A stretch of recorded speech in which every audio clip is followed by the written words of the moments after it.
চলার পথে এখন একলাই হাঁটি, পাশে আর কেউ থাকে না।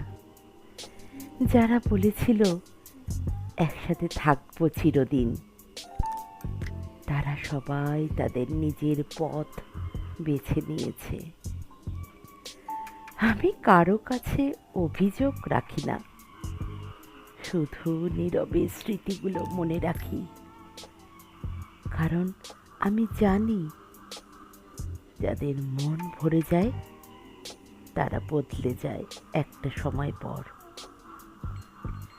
তোমরা যাদের ফেলে গেছো, তারা হয়তো তোমাদের মতো বদলায় না, তারা শুধু অভ্যস্ত হয়ে যায় কাঁদতে কাঁদতে হেসে নেওয়ার অভিনয়ে।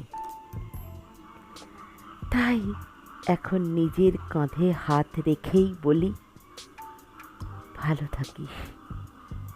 তুই তো নিজেকেই ভালোবাসিস, তাই না? কলমে মেহবুব সর্দার সবুজ, কণ্ঠে দেবযানী।